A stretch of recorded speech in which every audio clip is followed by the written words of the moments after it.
Hello and welcome from the Jakarta Futures Forum. We are here today to discuss 70 years since the Bandung conference, where African and Asian countries came together at the beginning of the Cold War to discuss South-South solidarity and also non-alignment.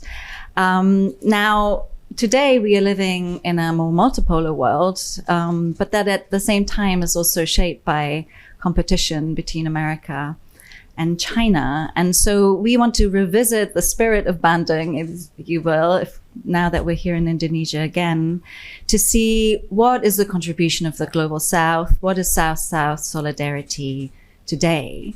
Now, to do that, I have two wonderful experts with me here today.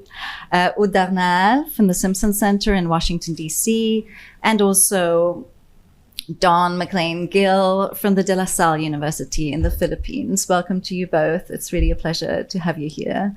Aude, if I can turn to you first, to maybe give us a bit of an overview how South solidarity has evolved since Bandung, and also maybe what can the Global South do today to address also global challenges? Yeah, thank you very much, Julia, for this question. As you mentioned, the context is certainly different from 70 years ago. We are evolving in a multipolarity context with a former unipolar power, the former one power that is still struggling to accept changes, which is contesting pretty much any new power on the international scene. But that being said, the struggles that countries in 1955 were voicing, the fights that they were leading are still very much present today. The calls for change are the same. But South-South solidarity, I think, has evolved in a way that is certainly very different from back in during the Bandung conference. I want to first address the bright side of things. I think there are very a number of good initiatives, and I think, for instance, about the vulnerable 20 group, which is a group of 68 countries, I think now 70, that are particularly affected by climate change, and among them many small island developing states, many smaller economies, and they're coming together to try to advance change, to try to push change when it comes to climate disasters and climate change. But at the same time, we are evolving in a context where I think the need for solidarity and coordination and cooperation among Global South countries is often trumped by national interests. We have to mention emerging powers in larger economies. I'm thinking about India, Brazil, for instance, which I think, through their foreign policy, their multi-alignment approaches, are pursuing sometimes quite aggressively as well the national interests. And I think, to some extent, it is understandable. In a context where we are all facing global challenges, and many countries in the South, the most vulnerable ones being in the South, actually, in the Global South, governments will try to advance their interests as much as they can, but in many ways, that unfortunately takes often the lead on South-South solidarity. And I think that we're also seeing it in very specific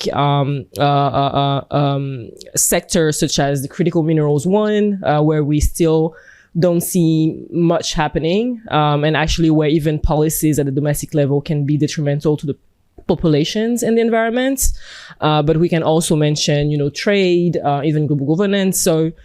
So I think, there is a mixed bag. And I think that it's a time of reflection, the 70 years of the Bandung conference, where perhaps, governments using the knowledge and expertise of civil society organization, think tanks, experts, academics, can perhaps go back to the fundamental of what it is that South-South solidarity that the Bandung conference really showcased back then. Thank you so much, Aude.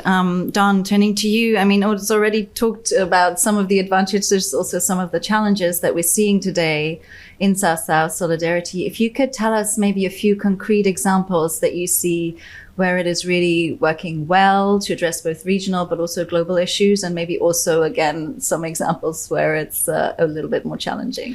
Thank you very much. And I'll try to be as concise as possible. When we talk about South-South cooperation today, we are looking at it based on the fact that it has gained considerable momentum along with the transition towards multipolarity, where majority of the emerging poles as middle powers and rising great powers are from the developing world.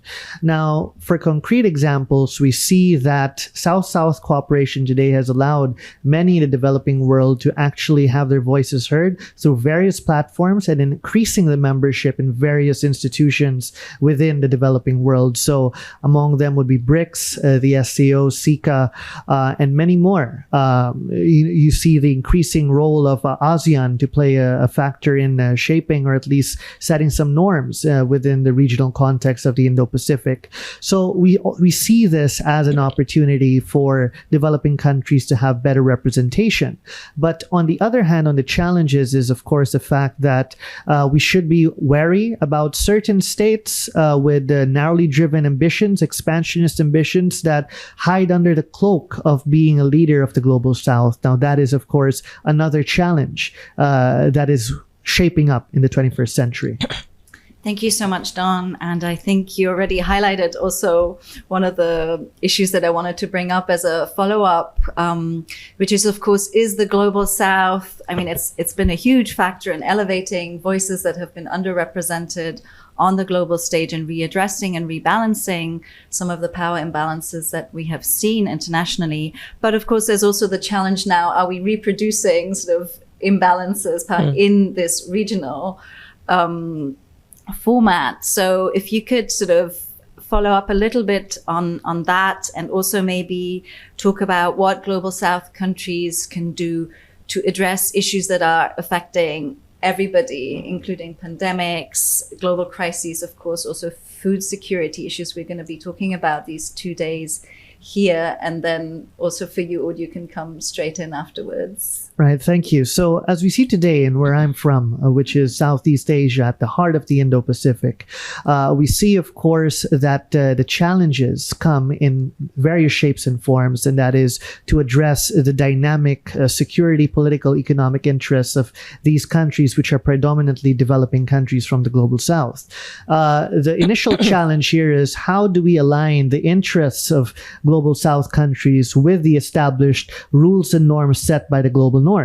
And as we see today, that there is in fact an adjustment taking place with the global North and how they try to reach out to the global South, knowing that the future lies here among the developing countries, and the need to adjust would be crucial in order to maintain that level of influence. So a very brief example would be the Indo-Pacific Economic Framework. It was watered down to ensure that it was equitable, flexible enough to highlight the interests of diverse nations in the developing world. Thank you, Don. Aude. I think, as Don mentioned, among the challenges, and I would like to perhaps take the BRICS as an example, we tend to focus on the big, larger economies, right? The emerging powers, potentially the future great powers. But I think perhaps one practical way where governments in the global South can push things further and really come back to the spirit, the ideology, spirit of the Middle Conference, that question of South-South solidarity in very pragmatic ways, is perhaps pushing perhaps stronger on the ways that we have known for the past decades, which, as you mentioned, were the rules by the West, and kind of push back on some of the replications that we are seeing at the moment.